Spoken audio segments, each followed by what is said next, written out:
The big day again, but properly this time, because last time, as you would have seen in one of my previous videos, or actually the one just before this, I set up the fuel table axle wrong.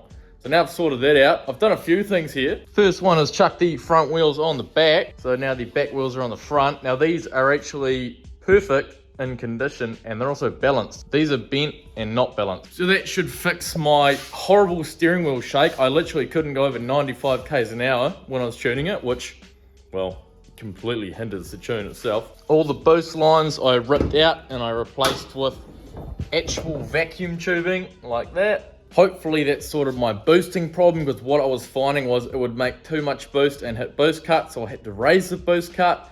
So I believe it was leaking all the air out of the lines, which then pushes the gate further back to open up. Since it needs more pressure to open, and needing more pressure hits my cut. So hopefully that sorted that. Oil is still good and my coolant is still good.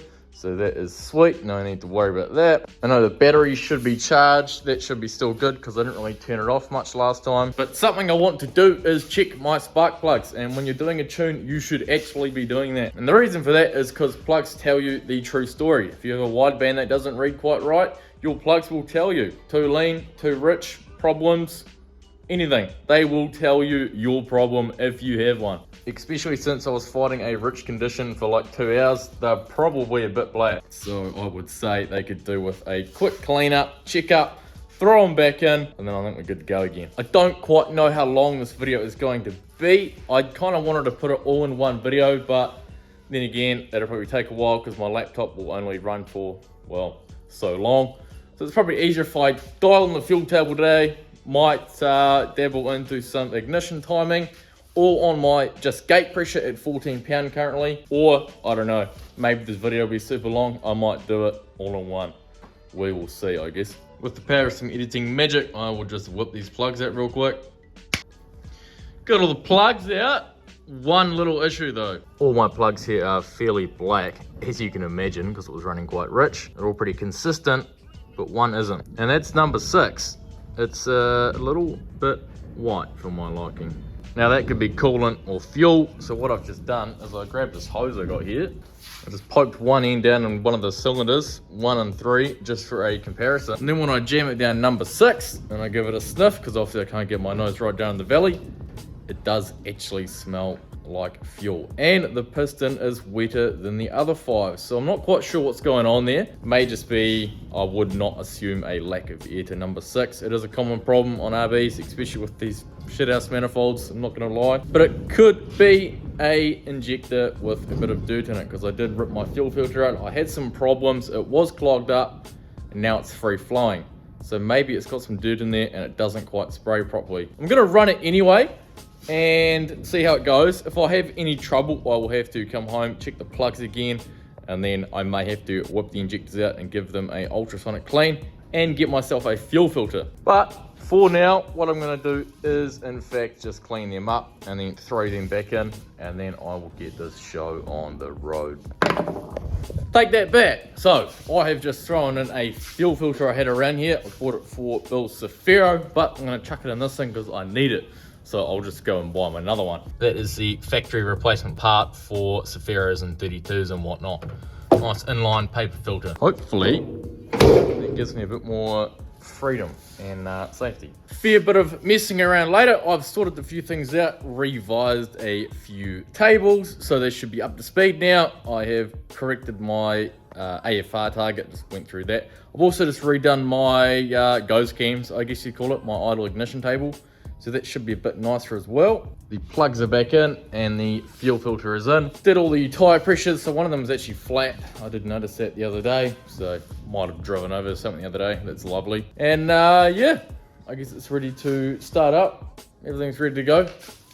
Should be good. It's all ready to fire up now. So now that I've changed my AFR target table, I will need to check this on idle and correct it as I go. See how it likes it, see how it runs, and tweak it from there.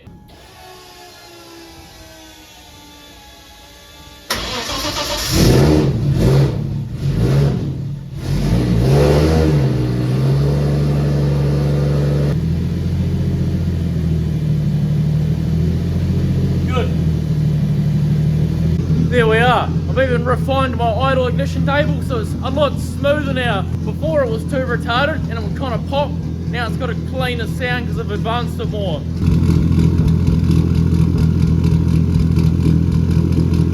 So you don't get that occasional pop and it resonates through the exhaust. It didn't actually sound very nice. So I finally sorted that out.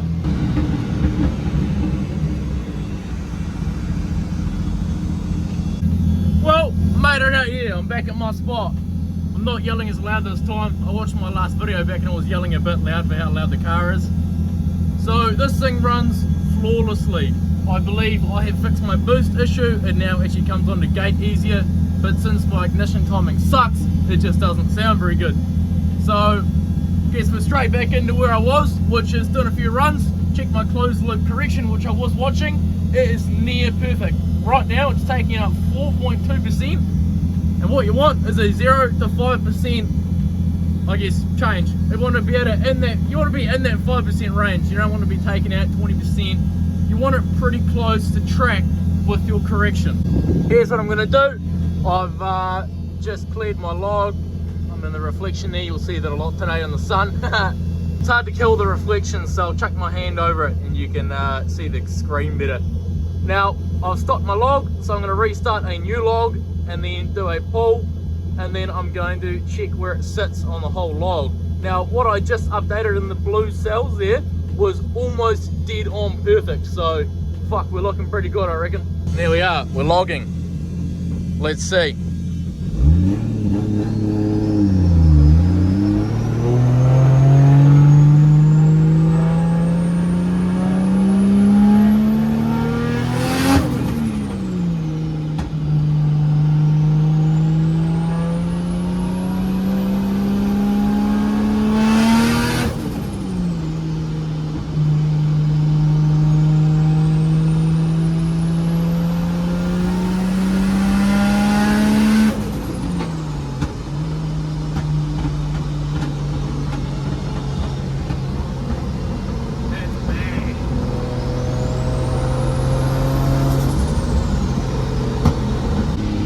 I can feel my back wheels vibrating, which obviously I know because they're unbalanced and bent, but it's not as bad as being on the front, I'll tell you that.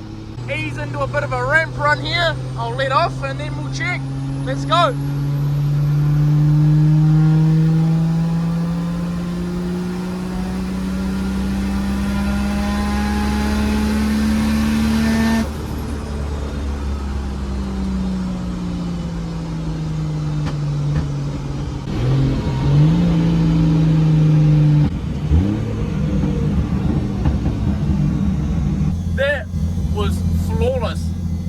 Seemed perfect, my fuel seemed good, so I'm going to stop my log right now. There we go. So I did look like a tool in the last video because it wasn't set up right, but it is simple, and if you have your settings right, it is pretty hard to get wrong. Now I'm going to get my little knock block earphones in, chuck my earphones on, make sure I'm all good when I'm doing these pulls, and this is all we're doing. And then we'll go back and we'll start revising on some ignition. I just completed another log. Now, it was all pretty good, tracked very well. I've just dropped some numbers very slightly. So I'll restart a new log and get into it. So I'm just going to clean some numbers up. If it populates in the middle here, I'll make the numbers fairly high down here and then horizontally interpolate it because they should stay the same the entire way through the rev range. You're only changing at the pressure itself. So I'll see it coming down, I'll start sweeping some more cells out, keep doing this, and that's it.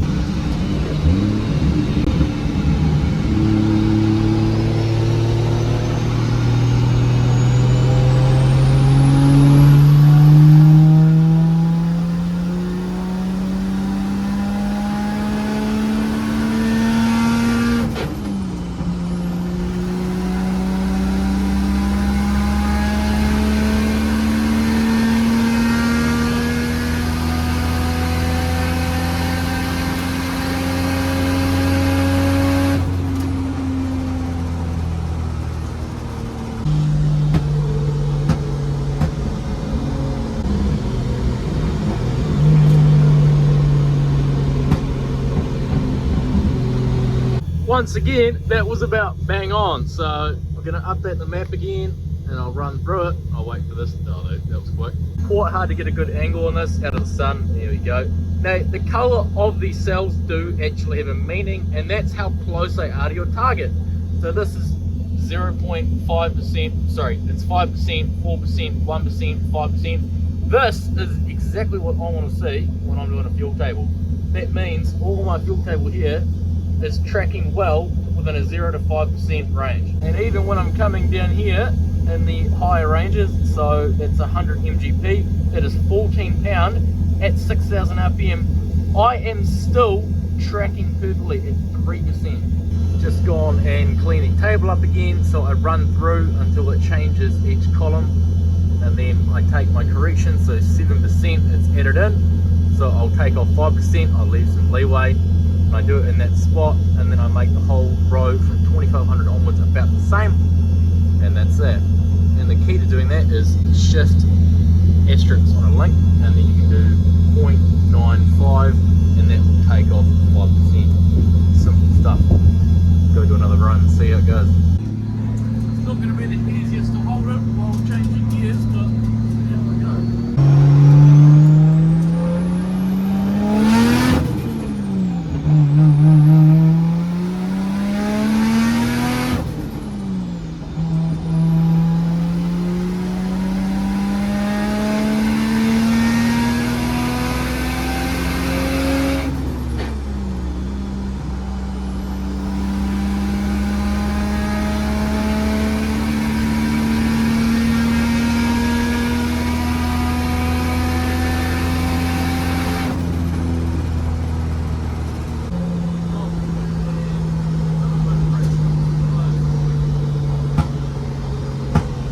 So right here I'm just adding in my knock counter because it's only set up for 4-cylinder, but I don't actually have any knock available on my graph, so I don't think my knock sensors are working, and I have wired them up. That's that one right there.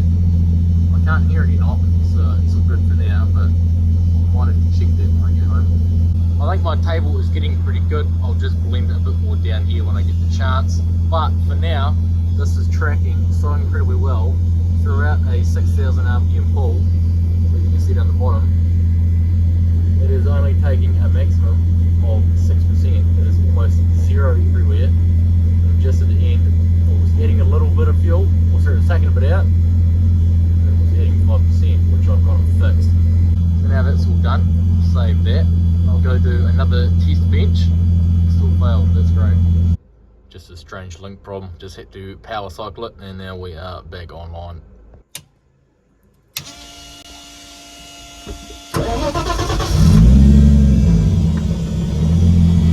Starts up, no throttle input needed. I think my cranking enrichments and post start, needs a bit of post start actually.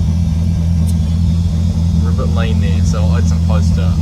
So this one here is your post start enrichment, so after you start the car it'll take a certain percentage of injected pulp fluids, and then it will hold it for a certain amount of time.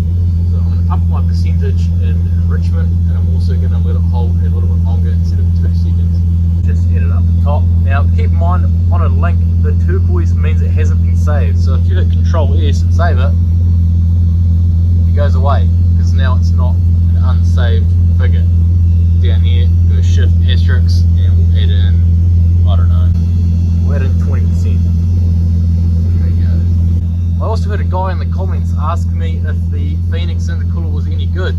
Now right now it's starting to heat soak at 77 degrees, but when you actually go and drive it, it will drop down, and it'll drop down to about 60 or mid 50s. So to answer your question, yes, it works perfectly fine, and that's with no bumper and no ducting as well.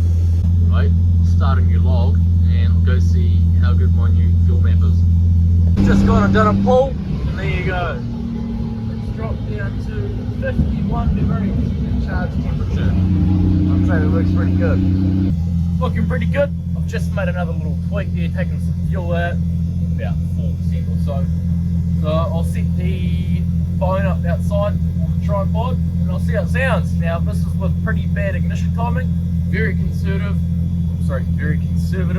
so it doesn't sound crispy and like it's got 500 kilowatt of course, but better than the last one I had on the video. So to get to compare with this one now, this is how it sounds when I start winding in some actual timing into it.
Done my pull up the road. I've got my recording.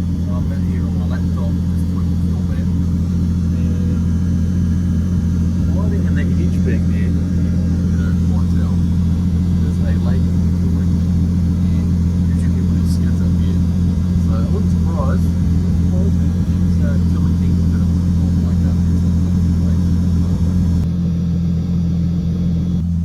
you get the most sour looks.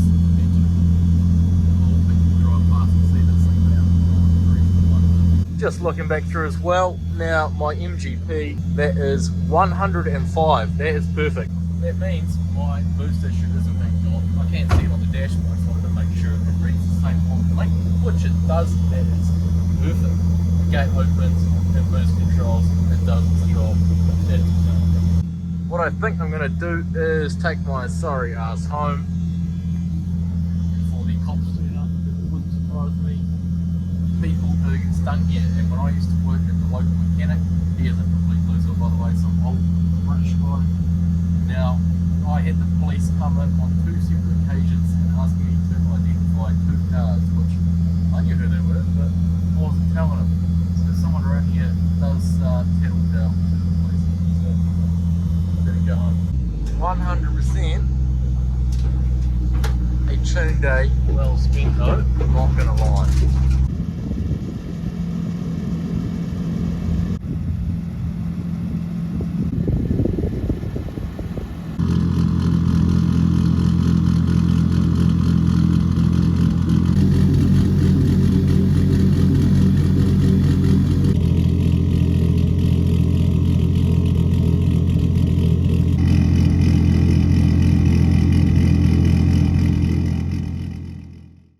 Well, I made it back here. I'm in the shed. The Laurel's in the other shed. I got the Skyline in here. Because on Monday, it's got to go to town for re-registration pre-check. So the coilovers need to come out. I need to tape up the high stop. I need to hide something which I'm not going to say on camera. And do a few things. It's easy to park this in the workshop. Now, it's quite hard to hear me in those last clips where I was in the Laurel. But what I was trying to say was, when I parked up, just after coming back from the outside sound clip, there was a lady that was sneaking her nose through the hedge. And I saw her poke through and she was recording me. Now, usually when you go up to where that spot is, a lot of people do burnouts and you get stung. Someone up there is calling the police and no one has really figured out who it is. If it is her, well then, just get a grip. If it's not her, well then, my fault. So the reason I come home was not essentially because it was getting late. I can still go up there, but I was not getting a knock reading and also the fact of her. Now, turns out I actually did have a knock reading. I swore that I wired those knock sensors correctly, but in my graphs, I had nothing. I had 0 counts until I looked a little bit harder and I read that it says count and not level. So actually, I'm a dickhead. So what that means with knock level is it will tell you everything. So that's mainly engine noise. You're not going to have 0 across the whole board until you get knock and it will just ping 1. It's just not how it works. So with knock level, it'll have a linear wave all the way up to red line and down, and that is your level of engine noise. When you have conservative timing, you know there's no knock, and that's your noise. And for an RB, or well, an 86mm bore and a 6-cylinder, that is 6 kilohertz, I think is what I set it at. Might be 7, I can't remember. But it wouldn't read up on my graph because it says count. So the graph is set up wrong once again, so there you go. So knock count means that when it oversteps a certain parameter that I set myself, if it oversteps, it'll count as 1. But since I've set everything at 1000, which is the max limit, trying to get myself a nice knock floor, well, I couldn't find it all because it's set up as count and not level. So I couldn't make a baseline of adding, say, 20% of engine noise and having a knock count. So that's that. Now the reason I figured that out is because I swore I wired it right, which, well, I did. And when I did a pull coming home, I had a flash on my power tune for half a second saying knock warning. So that means it was detecting knock, but it wouldn't show me. So I knew I set something up wrong, and that's what it is. My pre-made layout was uploaded also as a 4-cylinder, so I have updated it as count and not level. So that's sorted that issue. Pretty happy with it once again though. So like I said, it was only taking out 0 to 5% worth of fuel, which is what you want. You want your whole fuel table to be in a good enough range where your closed loop is only working in a percentage of about 5%. Now it does spike up to 7% in an aerial or two, and it also does get down to -2, taking a little bit of fuel out, which is no real issue, doesn't bother me. I might go through the log tonight and fine tune it, and then I'll just re-upload the tune to the Lorel when I go out to it next. But for now, I think that is well good enough for my, what reached 105 MGP, which is 14 PSI, which is also my gate spring, which means I'm getting perfect, adequate boost control, unlike last time. So that is lovely. I've got a good fuel setup up to where I need to. I really just need to do my timing and make my knock floor. So I think I'll do that in the next video. It did say at the start of this, I wasn't sure how long it's going to be, but I'll split it up because obviously I've had to cut it short. So this is the next quick project over the few days. As like I said, I've got to revert this back to OEM, put the original struts back in, GTST wheels back on, sort it out, go for a rev-in, hope for the best, and then this should be my new road legal daily streeter. Anyways, once again, thanks for watching. I'm gonna wrap it up there because it's probably getting a bit long for my liking. And that's it. Next thing, 32, and then ignition timing on the Lorel. Make that knock floor, wind some timing in, and I'm gonna rip some fucking skids in it. So, should be good. Catch you in the next one.